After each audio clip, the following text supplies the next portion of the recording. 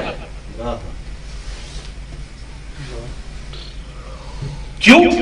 اس لیے توجہ کیجیے گا، علماء کرام ہیں، مجھ سے بہرحال آپ سب بہتر جانتے ہیں، درس یاد کیا ہے تحقیق کے بندے کی بہرحال میں پیش کر رہا ہوں، ہو سکتا غلط بھی۔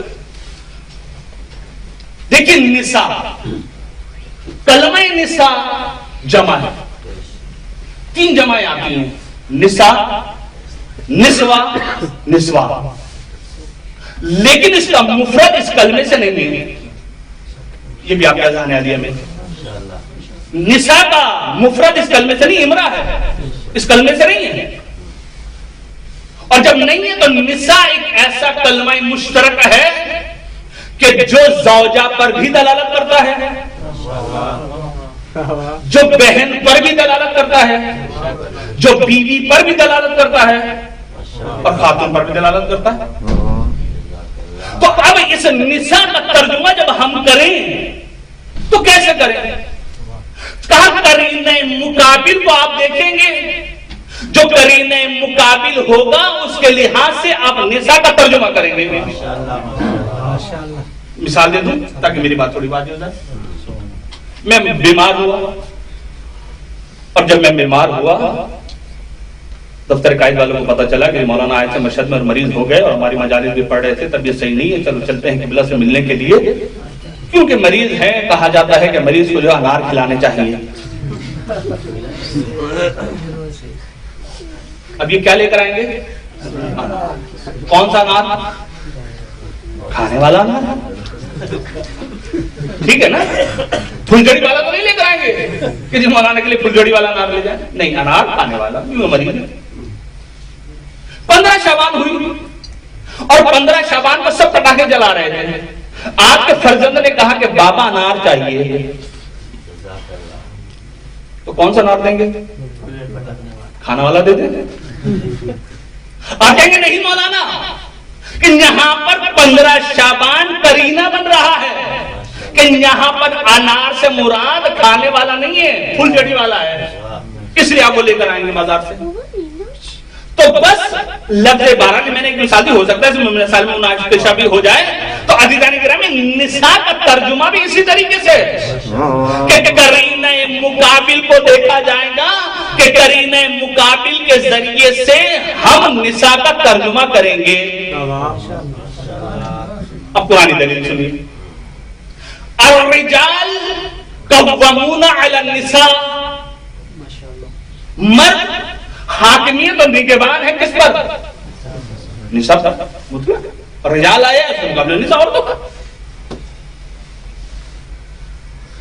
اس رجال سے ہم ترجمہ اب یہاں پر نساء کا بیٹی نہیں کریں گے، کل عورتیں، لیکن قرینہ مقابل اگر کہیں اور دوسرا آ جائے، یا نساء النبی لستن کاحد منکن، اے نبی کی عورت نہیں ہوگا ترجمہ یہاں پر، نبی ہے یہاں پر، یا نساء النبی، اے نبی کی ازواج، تم عام عورتوں کی طرح نہیں ہو۔ تو عزیزو نبی کی زوجہ کو یہ کہا جا رہا ہے تم عام عورتوں کی طرح نہیں ہو، جس طریقے سے عام عورت کو شوہر کی اجازت کے بغیر گھر سے نکلنے کی اجازت نہیں۔ میں آگے بیان نہیں کر رہا، جب عام عورت کو اجازت نہیں ہے کہ بغیر اجازت شوہر کے جو ہے گھر سے نکل جائے، تو بدرجہ اولا نبی کی زوجہ اس کو بھی اجازت نہیں۔ یا نساء نبی، تو نبی قرینہ بنا کے یہاں پر ترجمہ کیا کیا جائے؟ ازواج، زوجہ۔ میراث کی آیت، وَإِن كَانُوا إِخْوَةً رِجَالًا أَوْ نِسَاءً، اگر تو ہے تمہارے پاس جو ہے مردوں میں سے بھائی ہو، اخوا، وَنِسَاءً، اب یہاں کیا ترجمہ ہوگا؟ اخوا کے مقابلے میں نساء، تو کیا ترجمہ کیا جائے گا؟ ترجمہ کیا جائے گا بہن، فَلِلذَّكَرِ مِثْلُ حَظِّ الْأُنثَيَيْنِ، تم جو بھائی ہوگا اس کے 2 حصے ہوں گے، لڑکی کا، بہن کا 1 حصہ۔ قرینے مقابل دیکھ رہے ہیں. اب آئیے وَإِذْ نَجَّيْنَاكُمْ مِنْ آلِ فِرْعَوْنَ يَسُومُونَكُمْ سُوءَ الْعَذَابِ يُذَبِّحُونَ أَبْنَاءَكُمْ وَيَسْتَحْيُونَ نِسَاءَكُمْ. اب جا کر ترجمہ اٹھا کر دیکھیے گا کہ ہم نے تمہیں جو آل فرعون سے نجات دی ہے وہ کیا کرتا تھا سارا کچھ. يُذَبِّحُونَ أَبْنَاءَكُمْ، وہ تمہارے بیٹوں کو ذبح کر دیتا تھا، قتل کر دیتا. وَيَسْتَحْيُونَ نِسَاءَكُمْ، کیا ترجمہ کیا جائے؟ تمہاری بیٹیوں کو زندہ چھوڑ دیتا تھا. یا قرآن میں دوسری جگہ اور آیا وَيُقَتِّلُونَ أَبْنَاءَكُمْ وَيَسْتَحْيُونَ نِسَاءَكُمْ، وہ تمہارے بیٹوں کو قتل کر دیتا تھا اور تمہاری بیٹیوں کو زندہ رکھتا تھا. تو ابنا کے مقابلے میں نساء ہے تو ترجمہ کیا جاتا ہے بیٹی. تو آئیے آیت مباہلہ فَقُلْ تَعَالَوْا نَدْعُوا أَبْنَاءَنَا وَأَبْنَاءَكُمْ وَنِسَاءَنَا وَنِسَاءَكُمْ. ہم اپنے بیٹے لاتے ہیں، تم اپنے بیٹے لاؤ. ہم اپنی بیٹیاں لاتے ہیں، تم اپنی بیٹیاں لاؤ. اور یہاں سے جواب بھی مل جاتا ہے. روایت ہے اپنی کہ نساء کے مقام پر فقط اور فقط سیدہ کو لے کر گئے جو یہ کہتے کہ رسول کی 4 بیٹیاں تھیں. اب یہاں پر نساء بیٹیاں ترجمہ کر رہے ہیں. تو اگر 4 بیٹیاں ہوتی تو 4 کو لے کر جاتے. ایک کو لے کر جانا اس بات کی دلیل ہے کہ 4 نہیں تھی. صلوات پڑھیں مل کر محمد و آل محمد.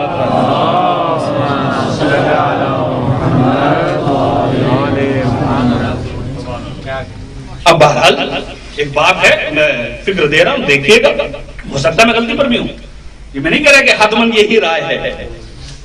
بہرحال جو ناقص مطالعہ ہے، جو قرائن ہے، اس سے بہرحال یہ ترجمہ کیا جاتا ہے. اور بہرحال بہت سارے میں نے تراجم دیکھے ہیں فارسی میں، ایک دو بہرحال ترجمے ملے ہیں کہ جنہوں نے بیٹی ترجمہ کیا. اب سافٹ ویئر میں جائیے گا، کھنگالیے گا، آپ کو بہرحال ترجمے جو وہ مل جائیں گے.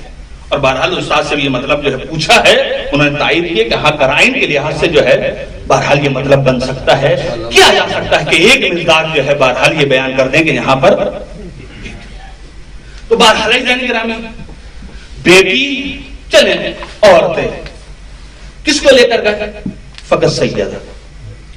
بھی ازواج بھی تو تھی اور کسی زوجہ کو لے کر چلے جاتے، لیکن نہیں، فقط فاطمہ کو لے کر گئے.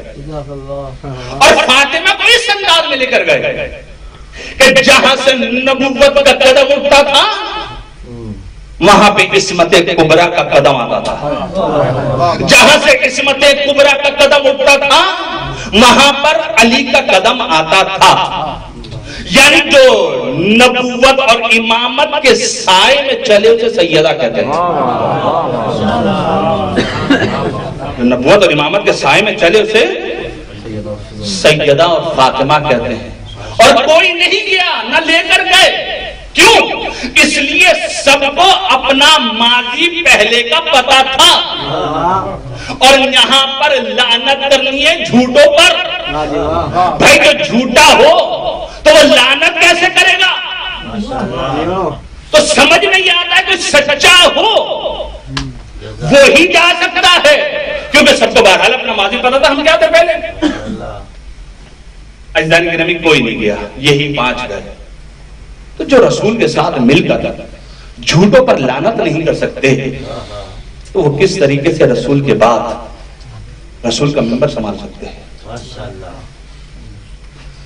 لیکن افسوس کا مقام یہ ہے کہ جس کو اللہ یہ کہے کہ یہ سچے ہیں انہیں کو دربار میں جھٹلا دیا.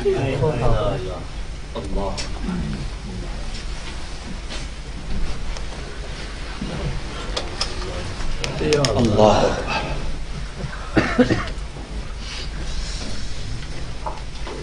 توسل پیدا کیجیے سیدہ سے. اور آخری مجلس ہے، نہ جانے آئندہ سال زندہ رہے یا نہیں رہے. پتہ نہیں اس مجلس کے بعد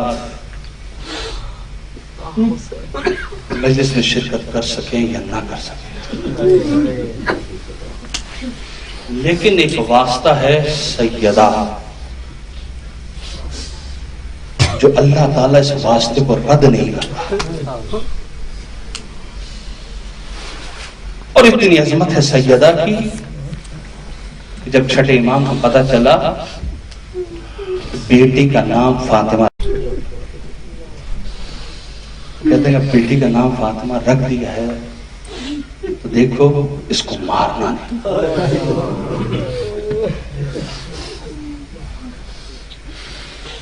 اس کو برا بھلا نہیں کہنا. ہاں زیادہ پچھلے سال اور اتفاق ہے کہ آخری مجلس میں نے یہی امام رضا علیہ السلام کا واقعہ پڑھا کہ ایک متقی اور ایک گناہگار بھائی امام رضا کی زیارت کو آئے. گناہگار بھائی کا انتقال ہو گیا، کیونکہ پچھلے سال پڑھی ہے، میں نے وہ نہیں پڑھنا. لیکن گناہگار بھائی نے واسطہ دیا امام رضا کو، اے مولا رضا آپ کو آپ کی ماں فاطمہ کے پہلے شکست کا واسطہ، مولا میری طرف نظر کرم کر لیجیے، میری طرف نظر کرم کیجیے مولا، ورنہ عذاب پھر شروع ہو جائے گا. مولا نے نظر کرم کیا کہ یہ واسطہ ہے جو امام رضا بھی نہیں جھٹلایا. بہرحال عزادارو یہ وہ واسطہ ہے کہ جو اللہ رد نہیں کرتا. فقط توسل تو پیدا کیجئے سیدہ سے اور گریہ کیجئے سیدہ کی مظلومیت پر. اس سیدہ کو جو قرآن یہ کہہ رہا ہے کہ یہ سچے ہیں، نصارہ نے تسلیم کیا کہ یہ سچے ہیں، نبی کا کلمہ پڑھنے والے کہہ رہے ہیں کہ سیدہ گواہ لے کر آؤ. یہ ظلم نہیں ہے. ہاں زادارو، کل مسائل میں نے یہاں تک پڑھے تھے کہ جنازہ تیار ہو گیا، سیدہ کے کہنے پر تابوت تیار ہوا، اور جب تابوت تیار ہو گیا نا حضرت ایک مرتبہ امام حسن کو مولا کائنات نے بھیجا مقداد کے پاس یا بزرگ کے پاس، کسی صحابی کے پاس، کہ جاؤ ان کو بلا کر لے کر آؤ کہ ماں کا جنازہ اٹھانا. حضرت امام حسن گئے اور امام حسن نے تک الباب کیا، اور تک الباب کرنے کے لیے کہا چچا بابا نے بلایا ہے. حضرت انداز اس طریقے سے تھا کہ ایک مرتبہ مقداد یا بزرگ یہ پوچھتے ہیں کہ بیٹا حسن خیر تو ہے؟ کہ چچا ہماری ماں اس دنیا سے چلی گئی.